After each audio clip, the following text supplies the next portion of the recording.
Hawkstone Mining recently announced a very important milestone in the development of the Big Sandy lithium project in Arizona, USA. The preliminary results of the production of high-quality 99.7% battery-grade lithium confirms the significance of the Big Sandy project's ability to fill the supply shortage of lithium in the coming years as the EV revolution really takes off. Today, I'm sitting down with Hawkstone's in-country manager, Doug Pitts, to discuss the recent test results. Well, Jane, thanks very much for having me. I really appreciate this. And this project's been a labor of love for me for the last 2 or 3 years, so it's always a good pleasure to talk about it.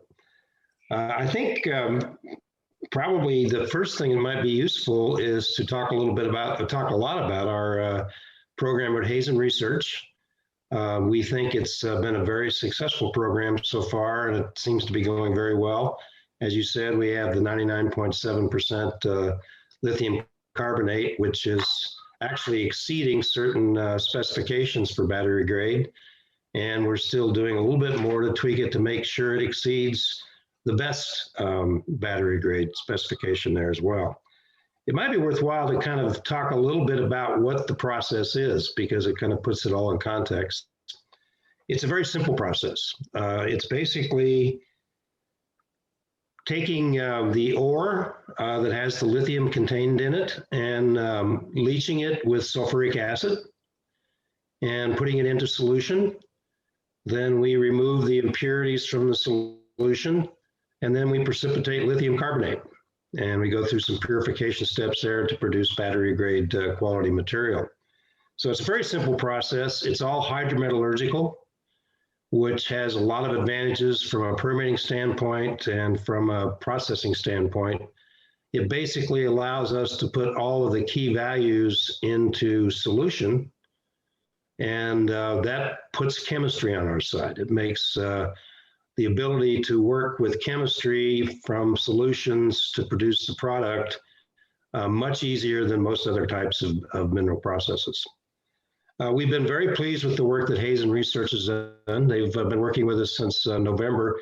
Interestingly enough, I've worked with Hazen for many, many years on and off for other types of projects. In fact, that was my first job out of school, if you can believe that. And I worked for the father of the current CEO of Hazen. It's a family-run organization. But they're also a premier metallurgical research outfit throughout the world. And so we've been very pleased with how well the work has gone. Wonderful. And just on that, do you want to just give us a bit more of an update on the progress of when the rest of the testing is expected to be completed? Well, we think that the program we've done so far has exceeded our expectations. We've achieved better than 90% recoveries of lithium. We were expecting slightly less. That's basically what's happened in some of the other peer projects that we've been involved with. We've been able to remove most of the impurities, virtually all of the impurities, with minimal lithium losses. So the lithium carries forward to our final product. And as you said, we've got 99.7% now, which is very, very close to the best spec you can find for battery grade lithium. We're hoping that over the next couple weeks, when we finish this first phase of this program, that we'll get to 99.8% and maybe even 99.9%, which would be the best and most rigorous battery spec for producers of battery around the world. And I think we're pretty confident that that's going to happen just based on the results we've had to date. After that, we plan, and we're actually negotiating a contract with Hazen to do a full-scale bed-scale program that'll probably last 4 months. And in that program, we will develop our basic flow sheet and do the sizing of the equipment for a full-size plant. We will develop a design basis that will work for a full plant when we get to the point of getting our environmental impact statement and our project feasibility study. And then we'll also have them, Hazen will design a continuous pilot plant that will probably site near the mine.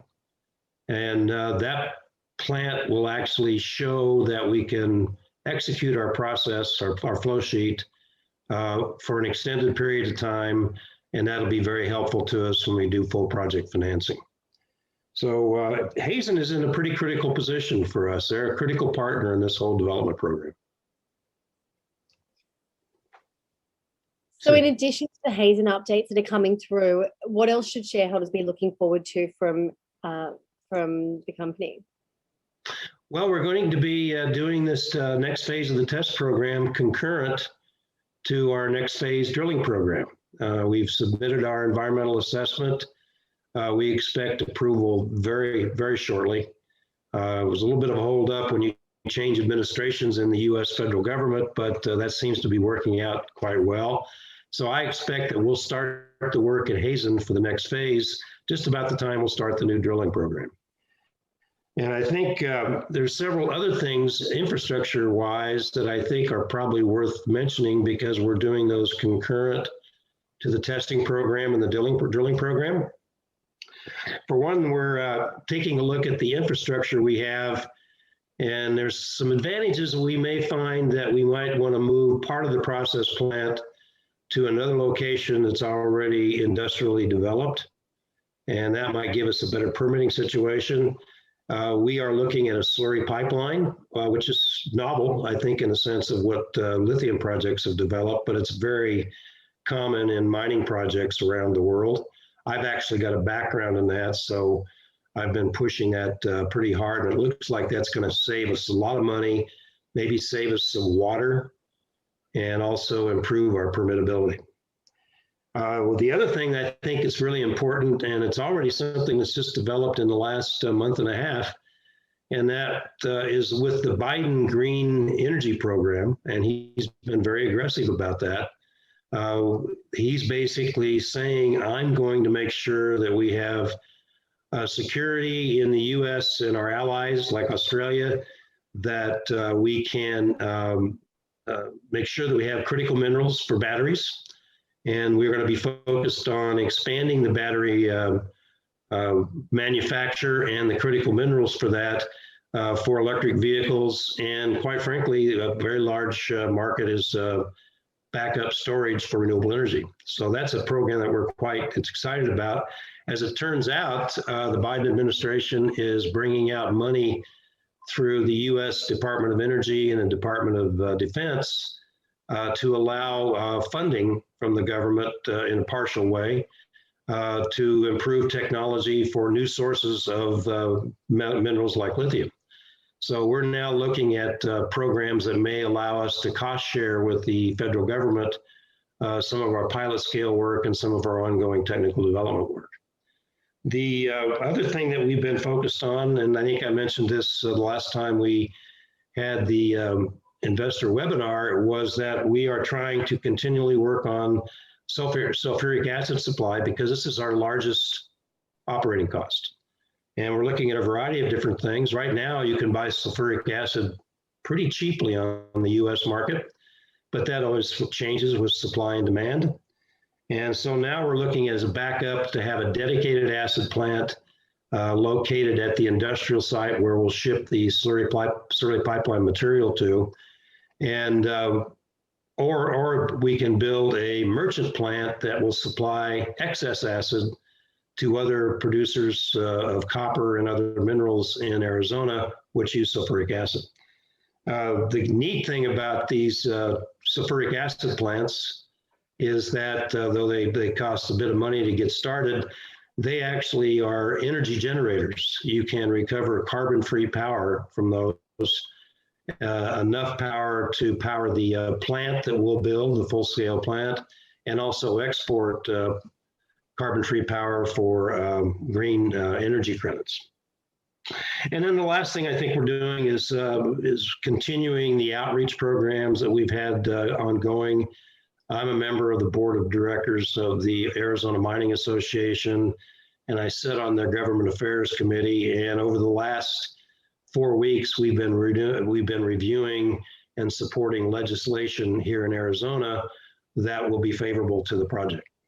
So we have a lot of ways, a lot of things we're doing. We're very pleased with how it's going. And now that we've got some activity going on the test program and drilling program, it gives us a certain amount of momentum. I think in my personal experience, I've very rarely seen big projects that have good technology, good economics, and also a very favorable regulatory environment. And you don't often get those.